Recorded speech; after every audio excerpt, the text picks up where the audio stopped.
Good morning and welcome to Viewpoint, that radio program of entertaining guests.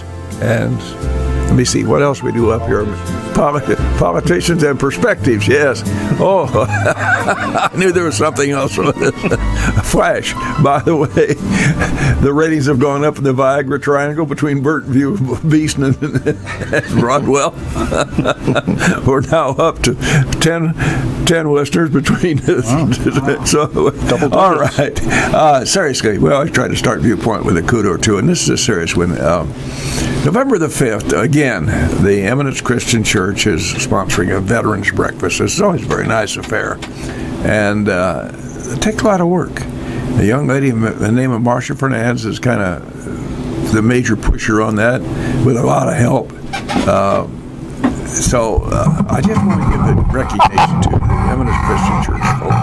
That's a lot of work and no little expense, and so thank you, Eminence Christian Church folks, and all those who promote the November 5th Veterans Breakfast. Mr. Kirby, we have an interesting man here this morning, and he does an awful lot for our community, so let's get him on the air. That he does. He's almost become, we're going to have to put you on the payroll or something. You're out here so much. So joining us today, Mayor Tracy Welch from Lincoln, and going to talk about all things Lincoln, projects and rumors and upcoming events and whatever else listeners might want to talk about. If you want to give us a call, 217-648-5510.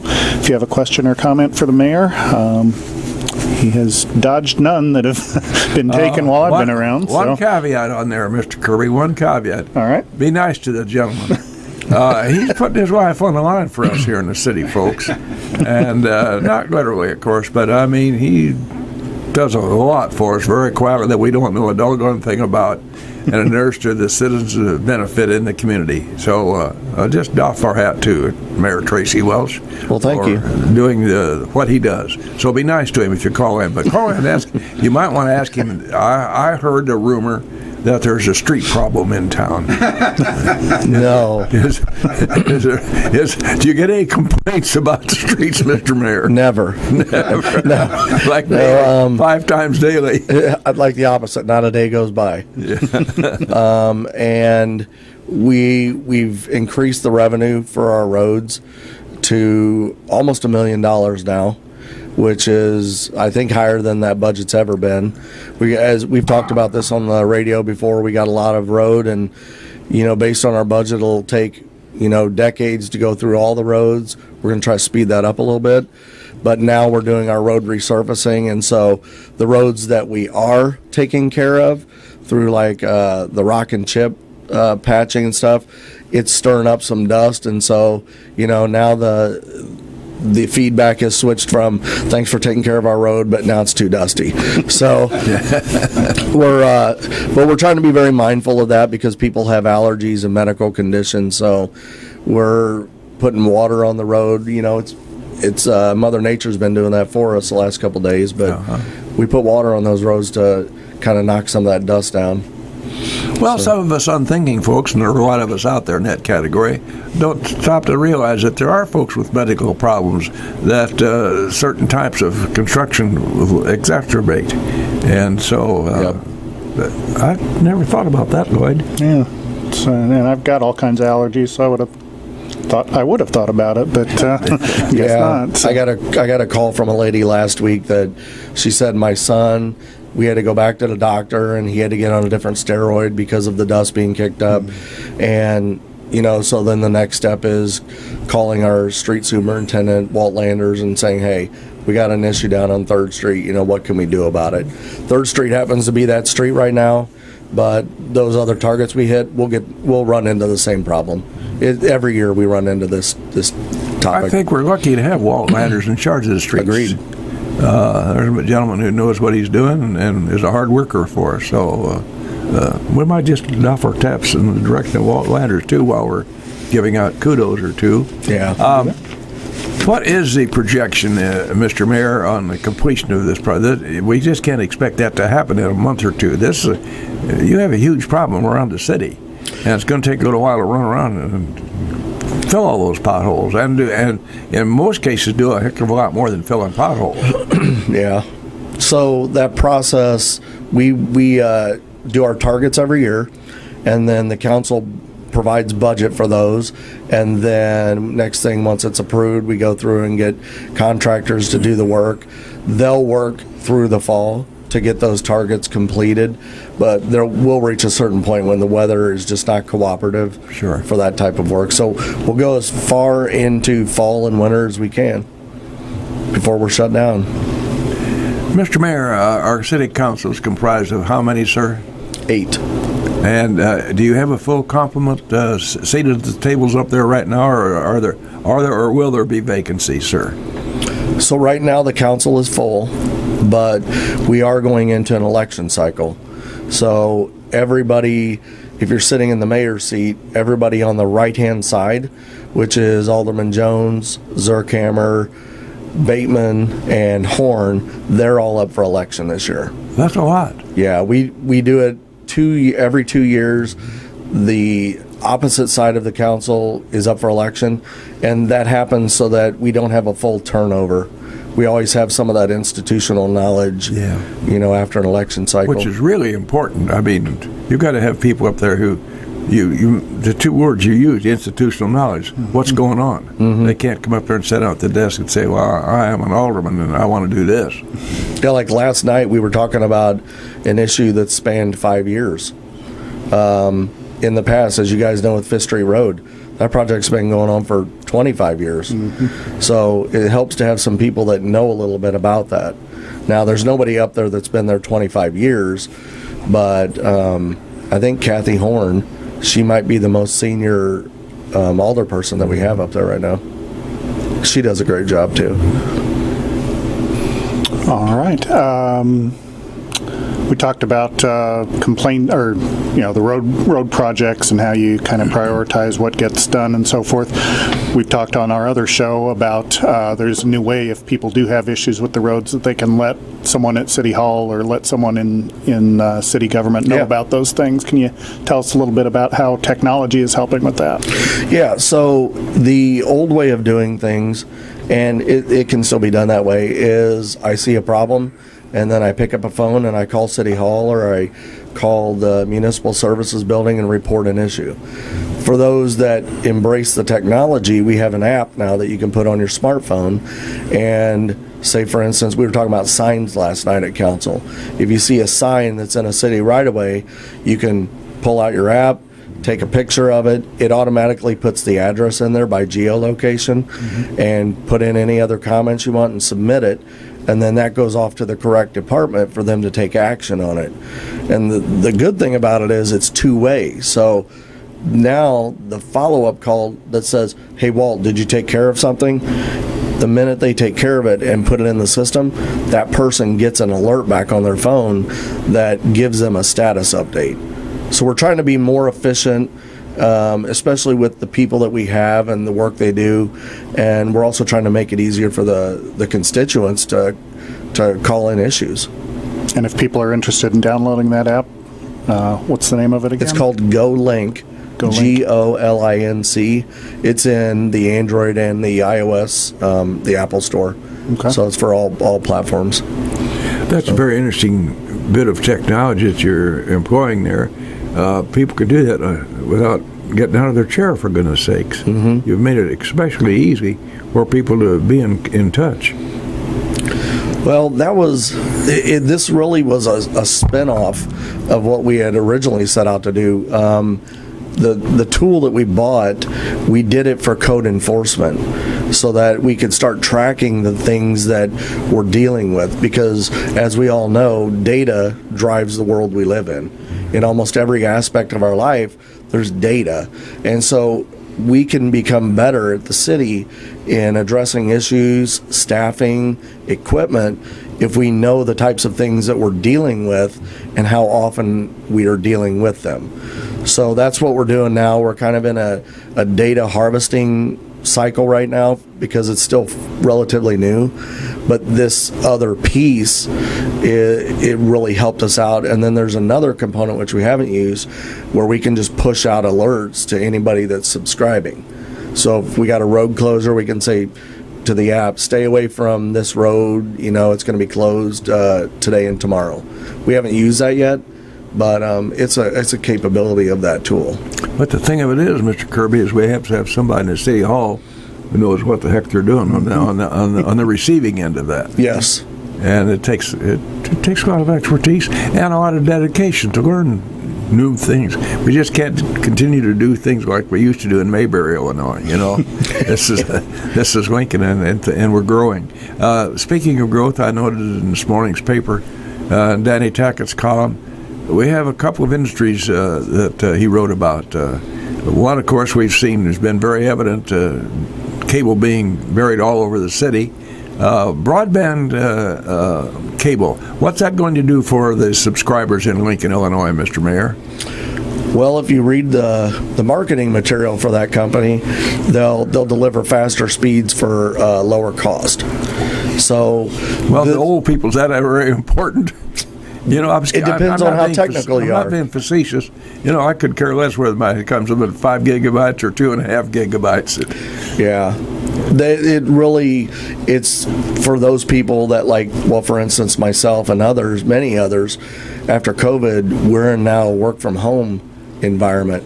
Yes. And so to do the work that I do requires,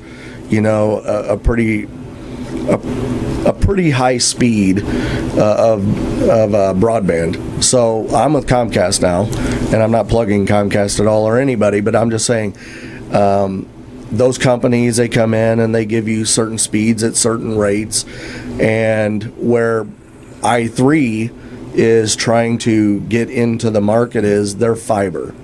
So instead of it coming across your cable line, that's what those guys are out there doing. They're laying brand new fiber line through the entire city, which is a monumental task. That's a big deal, yes. I mean, if you say, I need you to put one of these boxes in front of every house in the city of Lincoln, go. That's what they're doing.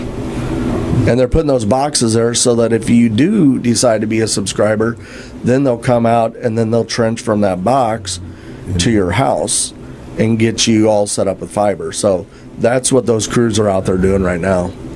648-5510. Our guest today, Mr. Tracy Welch, our estimable, and I mean that in the correct way, Mr. Kirby, okay. Mayor of the city of Lincoln. The days have long gone when he showed up in a stove-fired hat and says, "What are we going to talk about today, boys?" So, as you get up, leave your house in the morning, is there any one particular, besides the roads in Lincoln, which is on everybody's mind, of course, is there any one particular problem that worries you, or not necessarily worry, but what gives you pause for consideration, Mr. Mayor? Well, for me, first and foremost, I got into politics to help people. I didn't do it to be a career politician. Well, you show that daily. Well, I appreciate that. I do genuinely care about our community and the people that live in it, and I just want to work with others, like the council and department heads, to leave our city in a better state than when we got it. And, that's no easy task because we're fighting a lot of odds, right? We're trying to move forward to grow the community, and then we have to fight legislation that comes down from the state, and then people are moving and some people are coming in. So it's a living, breathing thing. The city really is. In the morning, I wouldn't say that there's one thing that continually is on my mind. It's a new thing, every day or every week. So, I was really wanting to drive through like dog parks, and we finally got that through. The council approved that, so real happy about that. Today I got to stop by City Hall. I got another issue I got to deal with before I get back to my house and then do my paying job. Or the job that pays the bills, I should say. I do get paid as a mayor. I get $12,000 a year for that. That's not very much. But I didn't get into it for the money. Oh, no, I know that. So usually what I do with some of those funds is I donate them back through charitable causes or fundraisers or things like that. My wife and I just decided to do that a long time ago when I got elected. So give back to the community. And we have a police and a fire commission here in Lincoln, Illinois. Am I correct about that? We do.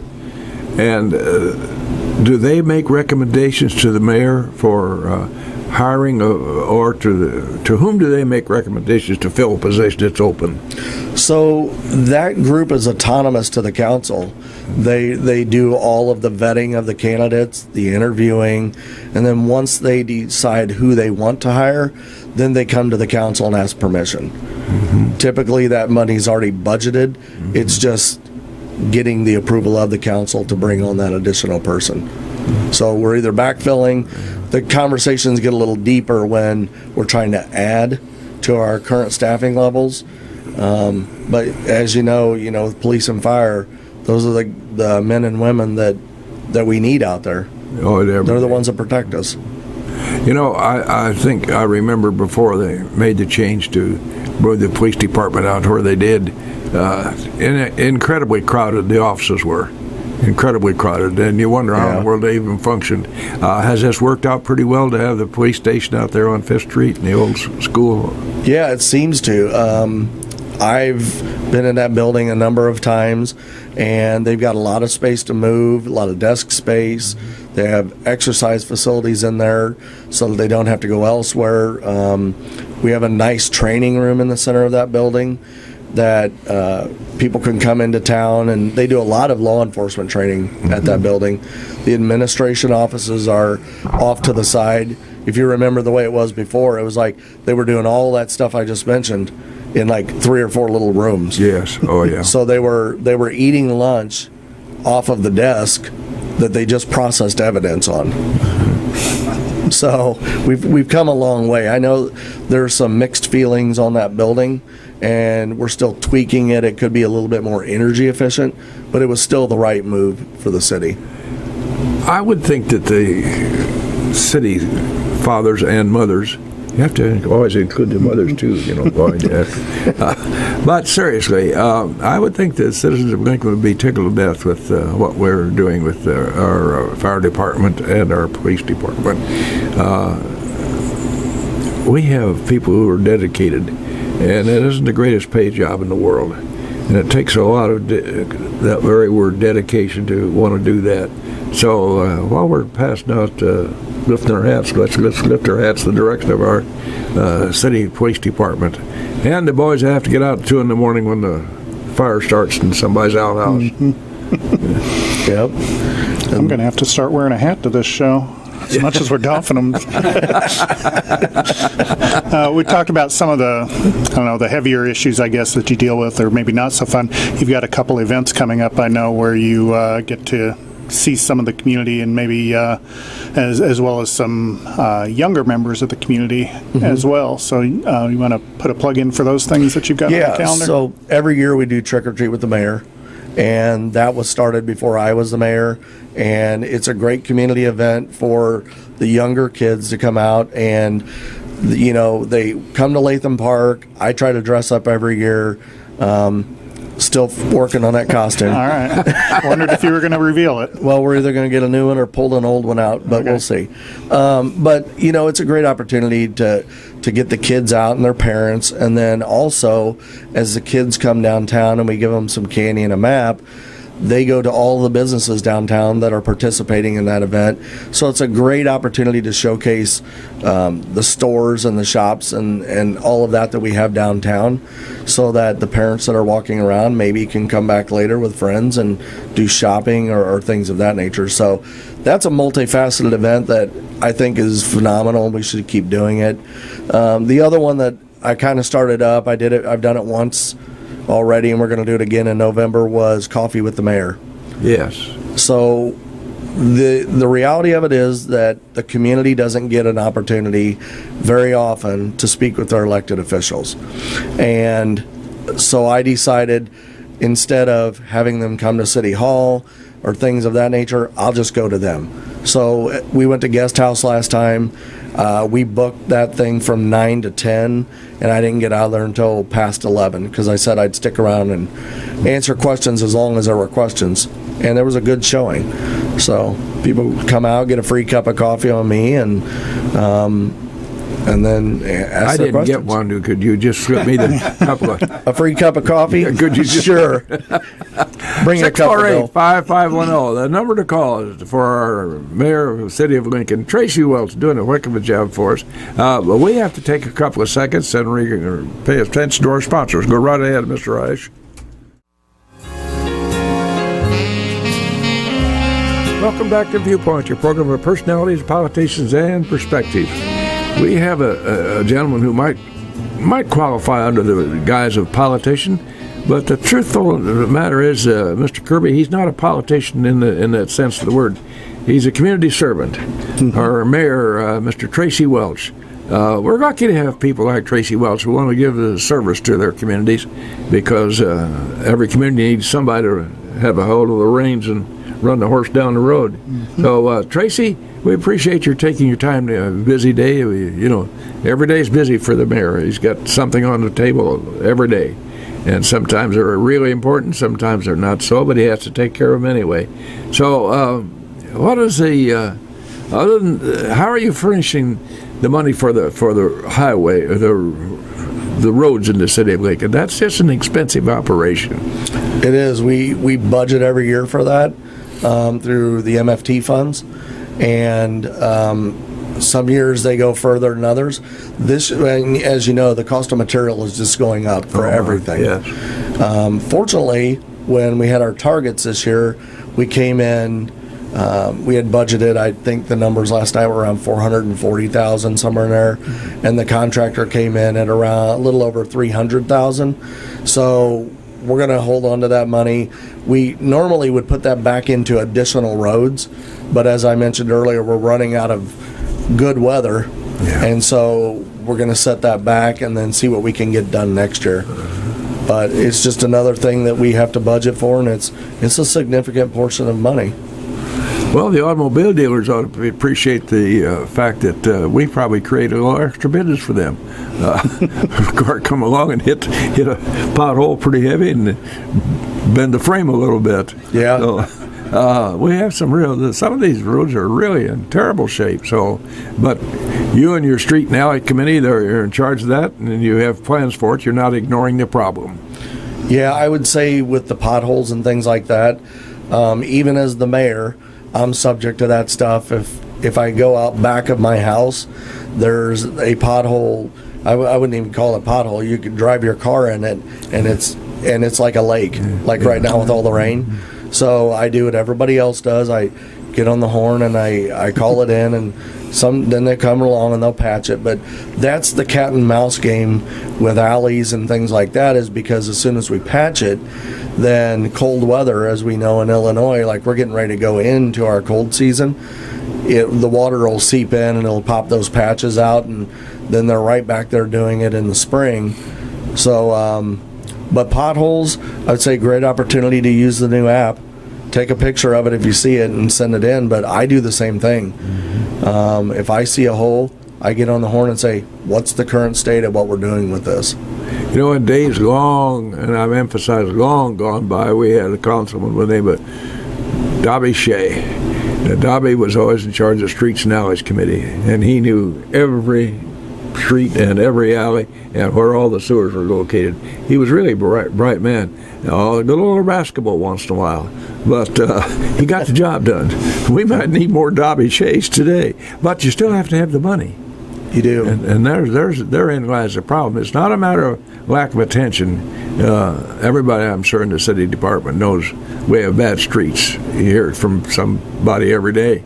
So It's just a matter of patience and hopefully that we can find the right time and come up with enough money to do the job. Yeah, it's been a while since I looked at those numbers that I've provided to you in the past, but I believe with the amount of roads we have, it would take us 29 years to get all of the roads resurfaced at $500,000 a year.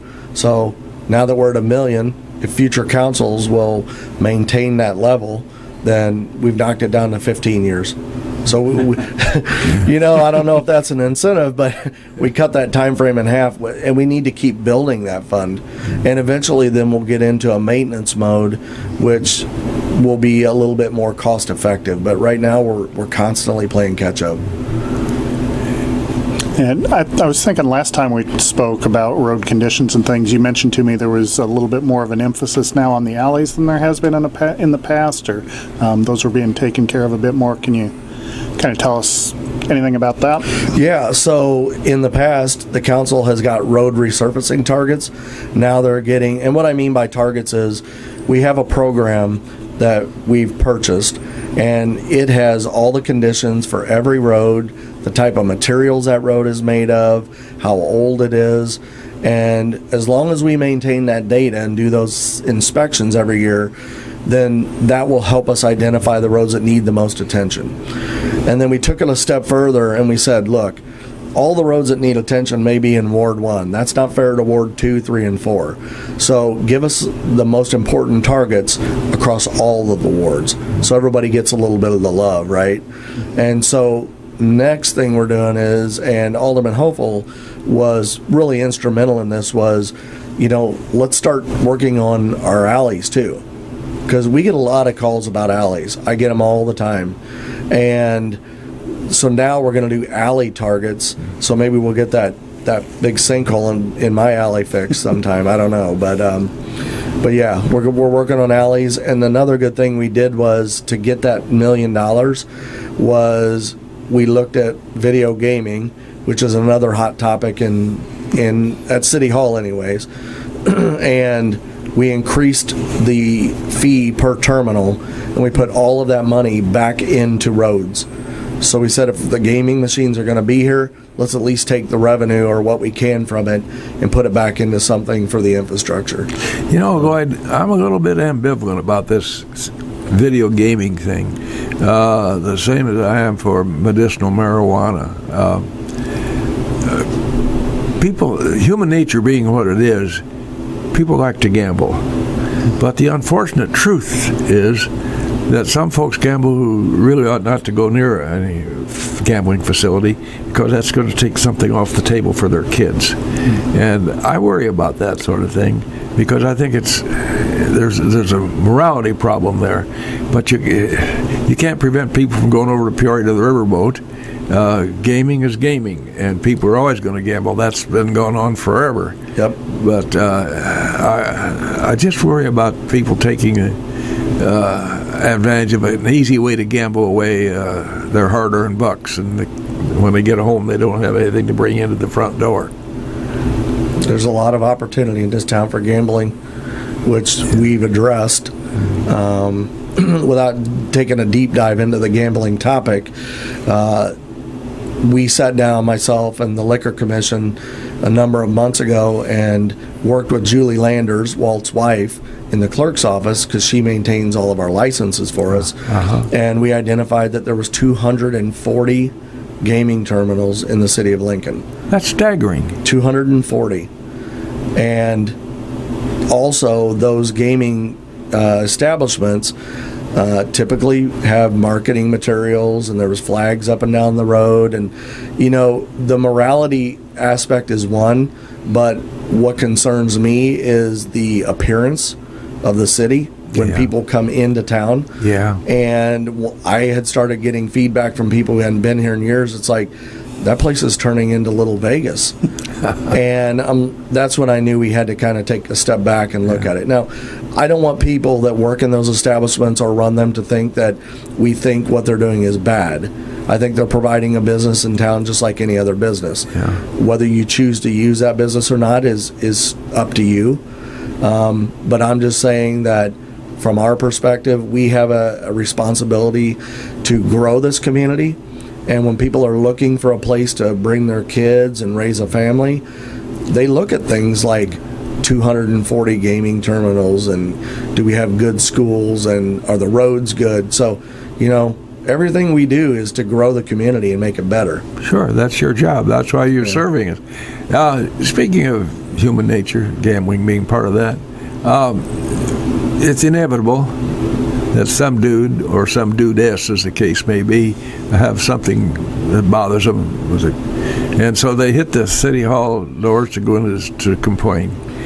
You've got a great staff there at your counters that meet the public. Those folks are polite. They know what they're doing. And once in a while they might get abused a little bit by some not so well-meaning customer. How do they handle that? Phenomenally. that clerk's office. That's a direct answer. I mean, you hit the nail on the head. That clerk's office, I mean, police, fire, streets and alleys, code enforcement, they do a very vital service for our community, but almost everything that goes on in the city flows through that clerk's office. And those girls, if somebody doesn't know who to call, their office is the one that takes the very first call. And as you know, some of those calls aren't always friendly. Yeah. You know, we get on hot topics like mandated trash and sewer rates going up and things like that. Those girls get an earful. Yeah. And they're very, very good at what they do. Honestly, I wish we could pay them more. They deserve more. But we have a new staff member at City Hall too, and her name's Ashley Metelko. She's our administrative assistant. So she sits in the very first office as you walk in the door. Okay. She has been with us 6 months. She's doing a phenomenal job. She fits in very well with that clerk staff. And, you know, on that point, we have great department heads and staff throughout the entire city. Yeah. We wouldn't be able to accomplish what we do if we didn't. Well, fielding complaints kind of reminds me of that old story about the lady at the airline's ticket desk, and this irate guy was demanding this and demanding that, and finally he said, "You know who I am?" And the gal reached over and grabbed the PA system for the whole aerodrome, and she says, "Could we have a security here at gate number 29? I have a man who doesn't know who he is." which I think is one of the great foot downs of all time. But I'm just, you know, we're all human, and we have our foibles and our little frailties, and some people have more than others. And so those folks hit that door, and those girls have to be circumspect, and they're always polite and helpful. Yeah, they're dealing with issues of money and utilities and things of that nature. So, you know, the side effect is if your sewer bill is delinquent, it can eventually get to the point where your water gets turned off, because we have no valve for sewer. We can't go in the sewer and stop you from flushing your toilet. Yeah. But in working and partnering with Illinois American Water, we can work to turn your water off so you have no water to flush. Now, believe it or not, that still doesn't stop some people. Well, we're talking human nature again. They do. I've seen a lot in my time. They get creative. but those girls, they deal with all that. And when a person realizes they have no water, then you've got somebody that's very angry, and you have to explain to them, you know, you owe a sewer bill. And if everybody in town didn't pay their sewer bill, then we wouldn't be able to pay the guys that maintain the sewers so that we can all use it. So, you know, kudos to those girls. They deal with a lot. Oh, I'm glad we brought that up, Lloyd. Yeah. We have a very necessary system in this, and that is our sewage system. Now, is that under, how is that, what the management of that, how is that handled?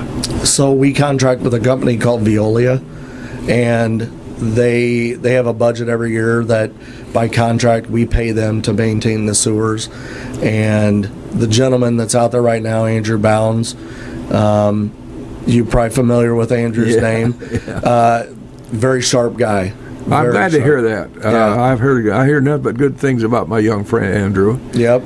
So he's the go-to guy. Like if I want an answer on sewers or a pothole in a road or something like that, he's one of the first people I call, because he's usually got the answer. His granddad, Orville Busby, would be real proud of him. Yep, yeah. He would. I've been told that Andrew is a lot like his grandfather's mold. He knows how to get the job done. So that's a good thing to know. He gets the job done. He's a straight shooter, but he knows how to be politically correct about things. Key qualities you need to do any job at the city. Well, you used the magic word there, politically correct, Mr. Kirby. Yep. Right ahead, go ahead. Absolutely. Well, we talked about the trick or treat with the mayor. We talked about the coffee with the mayor. I don't think we put the dates out for those. Do you have dates and times? Trick or treat with the mayor, I believe, is on Saturday the 29th from 10 to noon at Latham Park. And then the coffee with the mayor, I forget the date in November. I think it's the 19th, maybe. That could be. I've only seen that flyer once. And it's it's at Flossie and Delzina's from 9 to 10 or however long people ask questions. And last time when you had the Coffee with the Mayor event, you also had some council members with you, I believe? I did. Alderman Hopeful and Alderman Bateman, they were there. And I thought that was a really great opportunity for people to get to meet them. But then also, they're a wealth of knowledge as well. And they're very active. So it was good for them to be able to weigh in. I think as I move forward with these, I'll kind of mix it up with department heads, people from the council, the treasurer. I mean, if you know Chuck Conzo, that guy's a wealth of knowledge as well. He's been there a long time. Oh, I think Mr. Conso does a whale of a job for us in his capacity. He does an awful lot for $5,000 a year. That's his whopping big salary. Well, he earns that in spades and then some. He does. Yes. Well, because he also has not only a mind for it, but the right attitude. I mean, he's watching things. He knows that budget inside and out. Yeah. If you watch any of our council meetings where we have to ask questions, he most times has an answer. If he doesn't, he'll get back to you the next day. But most of the time, he knows the line items, how much money is in those line items. He could tell you what we budgeted 2 years ago. I mean, he's pretty sharp. So, Mr. Kirby, take your hat off again. All right. Yeah. I got to start bringing a hat. Yeah, I will say, in addition to the girls in the clerk's office, between Chuck and Peggy Bateman, they keep that machine moving up there at City Hall. They do a great job. So, well, when the bearings don't need oil, everything goes smoothly. It does. That don't mean we don't hit a few bumps along the way, but I mean that's any business. And when you look at the city of Lincoln, it runs like a business. It's just a 24/7 business. It never shuts down. But also, concomitant with that theory, we have to have a plus budget as opposed to a negative budget, or we're in trouble. And it's up to Mr. Mayor and his council members to see to it that happens. So we're lucky here in Mayberry, Illinois, to have the administration we have.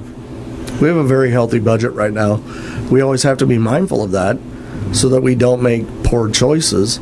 I will say that the ARPA money that we received this past year, and again we received more this year, has really helped us do some things that we normally would not have done. So, special projects, I mentioned the dog park. So the council allocated money for us to build a dog park. We've been trying for almost a decade to get a dog park. That was huge. All of our parks in the city, they allocated almost $250,000 to upgrade all of our parks that are owned by the city. That's huge. I mean, that has not been done since I've been at City Hall. I don't remember the last time they got a facelift. New windows for City Hall to make sure we're maintaining that building and a new roof. Those type of things and the economic development grant programs we have to help building commercial property owners in Lincoln. I mean, we've given out a lot of grants, hundreds of thousands in grants, and it came from that money that we got from the federal government. So we're trying to put it to good use. 648-5510. This is your chance to ask your mayor a question. Be really nice to him, or we'll cut you off. Cut you off at the knees. Seriously, somebody out there may have something that's kind of bugging them, some little thing that not really important to anybody but them. But they might want a chance. This is their chance to talk to their mayor and find out what's going on. 648-5510. Now, Mr. Mayor, tell me about your term of office, sir. When does that expire? I am halfway through my term. Halfway. So, yep. So I'll be here for a couple more years with you. And then my intention is to rerun. So I'm glad to hear that. And I think the public would be happy to know that, too. If the public and the voters will have me, I'll be glad to stick around for another 4 years. We got a lot to do. A lot of things I want to see accomplished. I'd like to get to a point where roads aren't such a controversial topic, and staffing levels are good. One of the things that concerns me periodically, I can't dwell on a lot, is we have law enforcement officers out there that are fighting legislation that is being sent down from the state come January 1st the Safety Act goes into effect, and that's going to really tie the hands of law enforcement, the judicial process, the cash bail reform that they're trying to do. That's ridiculous. It essentially allows those that, aren't being productive members of society to get in trouble, get a slap on the wrist, and get right back out to do the same thing. It's going to be challenging for the community. You mentioned our law enforcement officers, and here we are in Lincoln, Illinois, in the middle of the United States of America. You'd like to think that we're pretty insulated from problems per se. Having said that, there isn't a day that goes by that a police officer goes to work and he's not sure what the heck he's going to face during that day. That's just reality. It's dangerous work. It seriously is. You'd like to think that it's a matter of writing out tickets and so on. It's a lot more than that. And particularly with this drug problem, and I think we're probably, here we are between Chicago and St. Louis, midway point. We have an exposure factor for the drugs coming across that border down in Mexico. And you can blame somebody else for that. I'm not going to get into that point. I want to keep my job here. They do. That's one of the things that they're constantly fighting. And, from a public perception side, the public, I get calls from time to time. The police aren't doing anything. I know that there's drugs in this house and there's people in and out and they're not doing anything. And my advice to those individuals is, I can't give you specifics, but just because you see no action doesn't mean that nothing's happening. Law enforcement they have rules that they have to operate by, and the bad guys don't want to be caught. They're not going to come right out on their porch and say, "Take me." Yeah. So police do a lot of surveillance and things of that nature. And I'll tell you, appointing Chief Vlakovich and then Deputy Meister was one of the best decisions I made in my term. They've done a phenomenal job with the police department, and all of the officers in general. We're just very lucky to have them. Well, having heard that, just reinforces what I always felt. Chief Vlakovic comes from a great family. I lived a couple of doors from them on Grand Avenue for a while from his granddaddy. Yep. God, he's a nice man. He is. Really I went to school with him. Did you really? Yeah, I've known Matt for a very long time. Well, we're very proud. Your public must be happy. We've given them several opportunities to call in. The clock's expired on them, so we're going to dodge the bullet while we can. Okay. Tracy Welch, Mayor of Lincoln, Illinois, we appreciate your being with us, sir. Thanks for having me.